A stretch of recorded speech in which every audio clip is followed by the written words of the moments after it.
Welcome to the Command Center Draft Special presented by SeatGeek, the official primary ticketing partner of the Washington Commanders. It is round 3 late in the night on Friday. Pick number 97. Washington is officially on the clock. Julie Donaldson, Fred Smoot, Santana Moss, and Logan Paulson. Okay, we look at the tiers. Logan, what players are we potentially looking at Washington making a move here as we wait? Right now, the cover's getting pretty thin, Julie. You know, we're running out of players kind of that I've had tiered in that top 100, top 150. So I think you're probably looking at offensive line. A guy like Luke Looper's still on the board. Stromberg out of Arkansas is still on the board. Both starting centers. Sidney Sowell out of Eastern Michigan, very good guard prospect. I think a little bit developmental. Kuntz, the tight end out of Old Dominion, we've been talking about him since the show started. He's an excellent athlete, so is there upside there? And then Saldiveri, the guard out of ODU, I think is another guy that could potentially, if you're looking offensive line, then you get the big names like DeJuan Jones still sitting around. Wonder if there's a medical issue there, something going on. Something's causing going on. the slide. So, and again, not really a scheme fit for Washington, so I would focus on those other names at this point. So what I heard was basically offensive line. Well, this is what I said. I think this slogan started in, what, the 60s out of 70s? Where's the beef? Where is the beef? Because that's what we need. Bacon, however you take it, pork or beef. However you take it, I think somebody needs to be drafted here over the size 200 pounds. Like, I'm just, bring some beef right now. And you know, our fans are a little worried. I mean, we understand that this draft is not a fantasy draft, so we're not concerned with fans being a little, you know what I mean? But at the end of the day, hopefully we get a chance to calm a little nerves. Fan service right here. Nerves to give them a little beef. Yeah, calm the nerves absolutely. A little bit, so everybody that is watching us on our social media platforms, if you have questions, if you have comments, weigh on in. We're keeping track of this. We want you to be able to be involved in this as well, because this is your team that this staff is building. This is the season of hope. We've gone defense for the first two parts of the draft in round 1 and round 2, and a lot of folks are questioning that, wanting to see some offense come off the board here. Offense sell tickets, defense win championships. We understand that. Of course they want to see the fireworks. Of course they want to see this after they watch the Eagles go take some more beef up front. Of course they want that to be addressed. All I got to say is just be patient. Good things come to people who wait.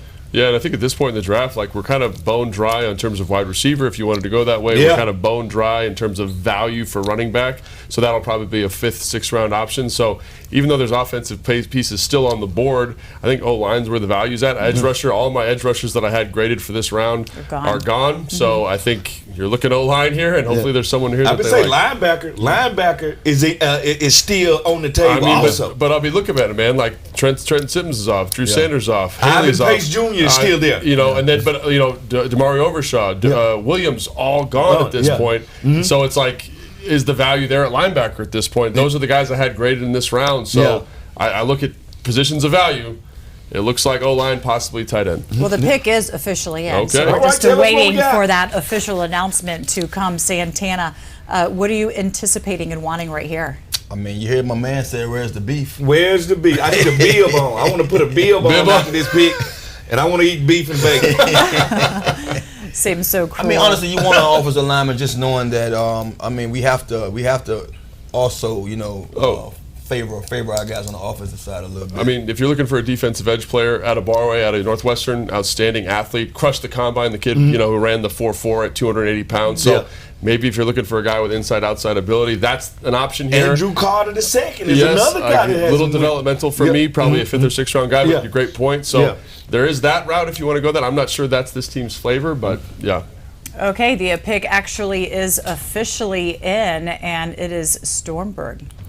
Ricky, I love Arkansas players. Guess what? I asked for bacon. They went to the Hall University and they got the center from Arkansas. Cannot beat that. We asked for bacon. We asked for a Hall. They went out there and got us one. And this guy has started a lot of games in the SEC. He's win against the Lions at Alabama. He's win against LSU. He's win against Tennessee. He's win against Georgia. He knows how to do this. I told you, there's a couple schools that I love their players no matter what.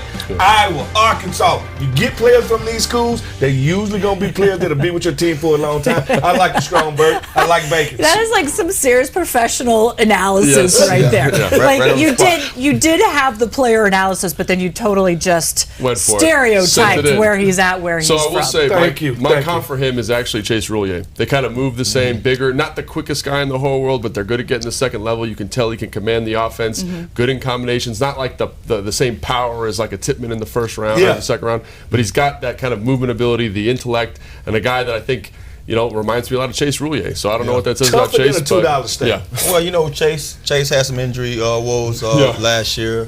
The year before. Past 2 seasons, and one of the things we talked about earlier with the DBs being picked, getting depth. Offensive line, how you need depth. Some of the things they went through last year. All 8 or 9 offensive players will play in a calendar year. You're only as good as your last offensive lineman. Great pickup. It's he comes from Arkansas. You talk about that school and what you get from there. There's actually 4 players currently on the roster that he's going to be joining: Cameron Curl, DeJohn Harris, John Ridgeway, and Jonathan Williams all come from Arkansas. Wow. Arkansas, Mississippi State seem to build this team up. The fabric of this team is tough, and when you tough like that, you mentally tough and you physically tough. Welcome to the team, brother. Or they got a scout in there that's good at arguing, man. Good at arguing for his guys. You know what I mean? So we'll see. Well, as soon as we can get to Stromberg, he's probably celebrating taking that phone call from head coach Ron Rivera as well. We'll have him joining us here on the show and see what we can expect from him, from his game, and the excitement just now that the career in the NFL is beginning. You mentioned he's a little bit like Chase Roulier. You can't underestimate the value of that center position. Yeah. And there's been so much uncertainty there. I mean, we've gone through a slew of different players taking over that position.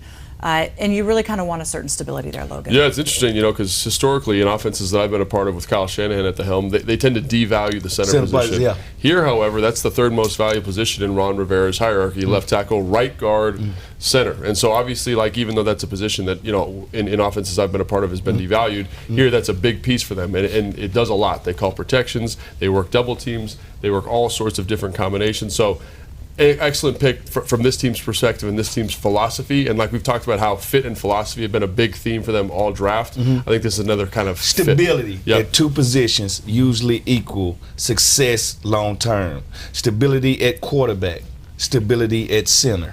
We haven't had stability at either of those positions in the last 3, 4, 5, 6 years. So at the end of the day, to get a guy like this, and I already have Sam Howell, the young wolf, in the building, this is the first step towards stability, and that's what you have to do. Some guys have to match youth-wise. I love matching Emmanuel Forbes with a youthful safety, bringing him in here. So bringing Quan in, they get to grow. The maturation gets to happen together, just like we're seeing in Philadelphia. They're packing youth up there, and they're going to let the dogs loose when it's time to. And not only just having the stability, but you bring that competition in here. You bring young guys, youthful guys in to say, okay, whatever you guys was doing last year, if you wasn't happy doing it, then I'm going to make sure that, or see where you're at. And depth is key, but just bringing more guys to add to what we're trying to do here.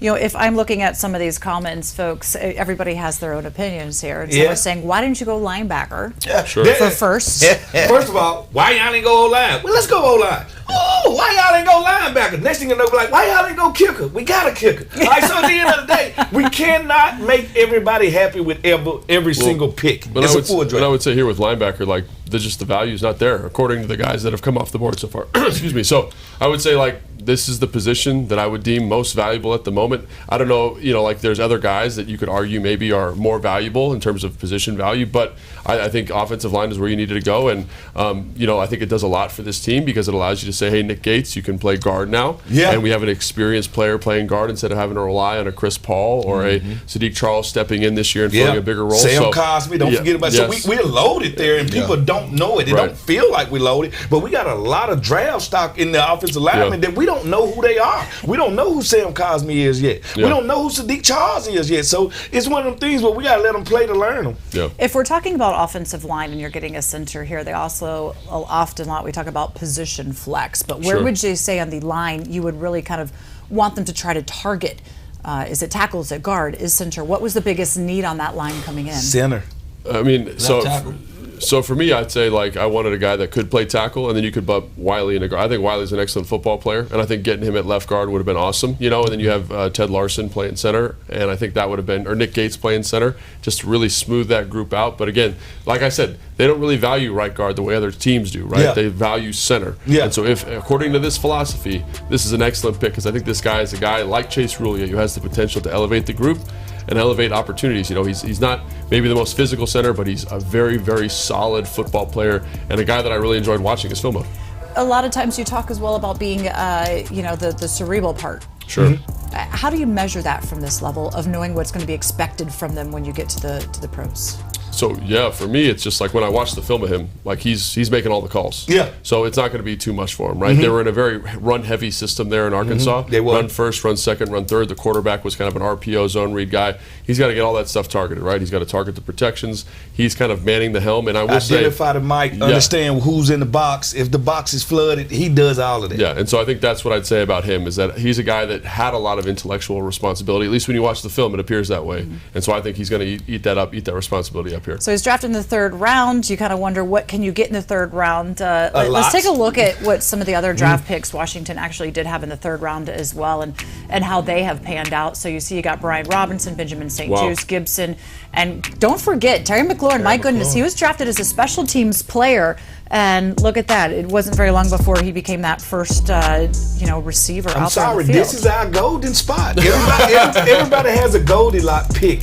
For the last 4 years, it's been our third rounders. Our third rounders, if you match them with the first rounders, I'm sorry, they match up with the first rounder. They have outballed their selection. I think St. Juste is just touching what he's going to be. I think Gibson is going to have the biggest year he's ever had under B-Enemy. B-Rob show us what he can do with a flat tire, and Terry McLaurin is only getting better. Yeah, I mean, this I think is, again, like we talked about this at the second pick, just how important this third round pick can be, because these are starting caliber players for this football team specifically, and I think this player will be a starting caliber player for this team now. So if you can continue to do that, maybe get a guy in the fourth again that kind of supplements this pick and fills out this roster even more. Like, this is what the draft's all about. This is the time right now. This is when you find the meat and the bread of your I kind of think it's easy. It's easy to pick first and second, right? There's a lot of good football players. Hard. Throw a stone, you're going to hit one. Now is where you really got to trust your evaluations. You got to trust your front office. You got to trust your scouting department. Got to trust your coach's instinct and how that player fits. And so now this is where the staff's going to get their money, and I think they did a very solid job here with this. So let's talk a little bit about that. Santana, all right, if we're talking about what fans are crying for, they want a linebacker, they want a tackle. Yeah. Do you see that coming in the fourth round, or even as the draft continues on? Because there still are plenty of picks tomorrow to come. It's plenty of picks, and I think right now all you can do is deal with what you have in front of you. You know, like I said before, what I'm looking at is the best available guy for what we're trying to do. Picking up a lineman here, I would like to see us get another lineman, to tell you the truth. You know what I mean? They very well could do. You know what I mean? And then when you're talking about this pick, we talk about third round success. This guy here played in the SEC, one of the best divisions. Didn't give up a set or quarterback hit last year. That stuff like that stands out. I mean, when you playing, especially the kind of offense that he played in with his quarterback, doing all that different stuff at the line of scrimmage, and some of the times keeping the ball, doing some of the things, ad-libbing when he's not sure what's going on. This guy was stout. So I'm glad what we have here going forward. And I will say, everyone talks about offensive line. We knew this offensive line class, specifically with tackle, was going to be very front-loaded in this draft, right? Yeah. So, like, we knew that was going to be a thing, and, like, sometimes it just doesn't fall for you, right? There are some guys to keep an eye on. I think Warren is still a very, very interesting prospect. Warren is the one because he has the injury thing going on, but when he's healthy, he would have went first round. So I think if you're going for positional value, he's that one that you hope everybody's not looking at. And again, we're not privy to his medical history, but if that's cleared up, then that's definitely a guy you want to roll the dice on and make that happen. And then, obviously DeJuan Jones, I think we mentioned him at the top of the show. Thanos, that's your guy. Somebody snapped their fingers and Thanos disappeared. I think so. I haven't seen him. Yeah, and I think I really think there's probably an off the field injury issue. There was a lot of people that weren't happy with his performance at the Senior Bowl, not on the day that he practiced, but that he left early. He didn't participate at his pro day. Apparently the interview process was just so for him. Not bad, not great, but I think that can sour a lot of teams. What's not too high, Logan? What's not too high? You said what he didn't do. Yeah. But would you give him a chance as a fourth round pick, as a fifth round round pick. When do you say he's worth it? Let's see what he got. I don't want to second guess anything the staff did because I really like Stromberg here, and I think he's a very good football player. But I probably would have bet upside here at this point with him because I think of all the tackles in the draft class this year, he probably had the highest upside. If he loses 30 pounds, I think you're looking at a very, very elite prospect that there's one of one in terms of on the planet. But I'm not privy to all the information that the staff is privy to here. So they have the medical, they have the personality stuff, and I think one of the things that has been really awesome in this process is to see these young men, right? See Forbes, see the gentleman from Illinois, right? The safety, and just the kind of person that they are. And that's really important to this staff. A lot of it does come in the interviews, to your point. I mean, you'll hear somebody who they're really high on, and then you'll, after a certain interview, be like, and we took them off the board because of X, Y, and Z. You know, and it could be something as, hey, you know, whatever infractions they may have, or how they just interacted, or treat their family, or how they drive their car. Who knows these little things that factor in. I will say with Thanos, he had a top 30 visit here with this team that fell through for whatever reason. So again, an opportunity to meet with the team that didn't go through, and they've met with this man. They met with Stromberg, right? They know what kind of guy he is. They met with Forbes. They met with all these guys. That's obviously very important. And what we're seeing is the guys that they're drafting, they flew up. They flew up. Like there's something different. Usually you fly up the opponent to your guy, ask him what happened between you and this guy. How was it hard to play this guy? And then you go draft the other guy. But it looked like they had all intentions of let's get to know these guys before we spend time and spend a draft pick on them. I respect that. You know, Santana, we were talking earlier on the fact that you didn't have to sit and wait throughout the draft as you were taken in the first round. But you've played with plenty of guys that have been impactful that were taken later in the draft. Once they're in the locker room, how much of it really matters? It's all about football. It's all about just wanting to play football now. I mean, I think one of the things that people get misconstrued a little bit with the draft is everyone is really hyped about that lottery pick. You know what I mean? It's big for those guys who know they're going to be lottery picks, but once you get out of that lottery pick, you still got to go out there and play football. There's a lot of lottery picks that didn't make it past 4 or 5 years. You know, a lot of those guys we're talking about now, those second rounds, third rounds, fourth rounds, had long careers. So those guys didn't have so much pressure when they got in the locker room because they know now all that stuff about when I'm going to get picked, it's out the door. Now it's about going out there and seeing what we do between the white lines. Did you notice maybe some guys that are coming a little bit later, they have an extra chip on their shoulder, feel like they have something to prove?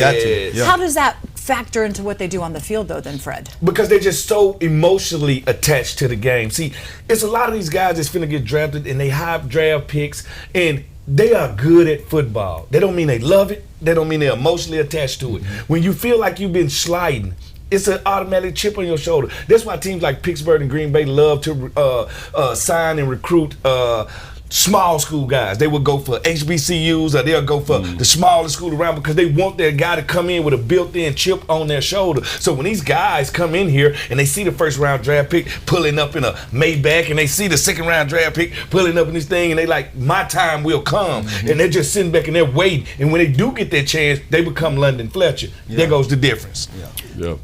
We see from Ron Rivera as well, one thing that he will tell, and even told all of his quarterbacks, it doesn't matter to me where you were drafted. It doesn't matter to me what your paycheck is, what that number name is on the back of your jersey. You better be prepared because you're going to have your opportunities. We've seen them time and time again give somebody an opportunity and sit somebody who had maybe a big name and a big paycheck because they weren't performing the way that they wanted. Is that a mindset just of this staff, or is that something that you think is kind of universal around the league? Universal. I think that's just good process. I mean, I don't want people coming in here and then me saying, just because I picked you, just because my staff picked you, I'm going to value you more. Like, if you're a good football player, like, that's one thing I'll always respect about Mike Shanahan, is because he basically said to me, like, we brought in other guys we thought were better than you, and you beat them out. And that led to a better football player in his estimation, and I like to think he was right. You know what I'm saying? So I think that just lets you get the best football players on the field, and I think you get hungry guys. Like, think about Terry McLaurin. Think about if they said, hey, Terry, you're just going to play teams. You're just a third round pick. You're just going to play teams. Like, we would never have this superstar here in this organization. And so I think, Cameron Curl. If they don't give him the chance for maturation. It's a lot of situations, too, because you never may know who in front of you may be injured, may not be out there. I mean, look, Fedarian Mathis came in, and we are expecting big things from him, and he goes down right away, which means Ridgeway gets an opportunity to come in here and step up and prove himself when there wasn't an opportunity before necessarily as much. Okay, this is what Washington is doing, and we are waiting again. As soon as we can get Stromberg, we will bring you that interview here live. But one of the fans here, and they keep talking about Cowboy Killer. You will never let that go, Santana. And it's with so much respect that you earned that. But when you look around the division, how would you compare and see what some of the other teams, Cowboys, Giants, Eagles, and what they're doing so far through this draft process? I think right now what jumps off the screen to me is just what the Eagles did the first day. You know, I mean, just getting those two Georgia guys. I was almost scratching my head. Was like, how did the Eagles get a pick so high so early? But I you remember the trade, yeah, they had the trade stuff that went on last year and that transpired. But those guys right now, I think, cheat. You know, let's just be real. Let's be honest, man. They doing something special, but also you got to think about it. The Cowboys, they had their chance. The Giants picked up two key guys. They picked up Banks at DB. Just picked up a good wide receiver. Jalen Hyatt. You know, everybody is pretty much in the same realm of things. You know, I don't see no one taking too much of that step other than the Eagles. You got to give it to them. But that was the first night. They've been quiet since then. Yeah, they stole the best player in the draft at number 9. But I'm gonna steal something from you, Fred. Please do. Like you're the whole time you've been saying 60% of these guys are gonna be bust. I think we won't know. Yeah. Right now on paper this all looks great. But how many years are you like, oh, this first round pick doesn't pan out, or this second guy doesn't do it, or whatever, and we get guys that develop or however it goes. So I do think you got to kind of get into the swing of things before we make a total evaluation. We also talked about motivation of draft picks. Sure. The one thing that motivates draft picks is dropping in the draft. And when you felt like you were supposed to be the number 1 or number 2 person in the draft, and you dropped to 99, I watched Jalen Carter cry. And it scared me. I watched the tear roll down his eye as he left from the podium. He went over there by the commissioner. He was still crying. Yeah. He's hurting. And listen, the league has to pay for it. Yeah. Like, so not only do you get a talented player, super talented player, 2 is going to feel like home because the rest of his team is already there. Yeah. Then he played with his middle linebackers there, his D tackle is there, and now Nolan Smith is one in there. So that camaraderie is going to make them fit in a lot faster and actually be a lot more dangerous, a lot quicker. Yeah, absolutely. Yeah, I'm scared of them boys, man. Roseman is over there cooking it up, and I think he's putting the NFL on alert. Who so far would you say, in Canyon at this point, who's having the strongest draft in the division right now? I mean, I think it's always going to skew to Philly because they had 2 first-round picks. Yeah, and that process was set up multiple years ago with that Carson Wentz trade. Like, think about that. Think about the ripples of that trade and how they were able to parlay these picks into Jalen Carter, into Nolan Smith. Like, think about it. They won the Super Bowl and they had a pick that was in the top 10 because of good draft process. So I just look at that and I say, like, fans need that's something that will forever skew this draft and forever skew the last 2 drafts. And I can't believe it. Like, it can't skew it because they made the right decisions. Yeah. Like, I'm not mad at them. They just played the quarterback. They setting themselves up for success. I'm not mad. Okay, still going through the scrolls here. Fans are saying Eagles, dominating Eagles. But it's the first two. They got 2 first-round other teams don't. And they had 2 first-round picks last year. Yeah. So are you surprised? Like, have you seen a lot of moves going on here? Are you surprised Washington hasn't been making moves? I just think this draft. I think it's important that fans understand this draft is not deep. It's not. It's there's not a lot of depth. It's very flat, right? And so I think you can go one of 2 ways and let the draft come to you, which I think is the right way to approach it, which is what Washington's done. Or you can attack the draft the way Detroit's done, and you trade up multiple spots and get things done like that. So. Okay. Right. Ricky is going. I can't read your sign there. Ricky's going. Okay, we're saying goodbye. We just go say goodbye to everybody. Tell us, Kyle. What do you want us to say? Shout it out.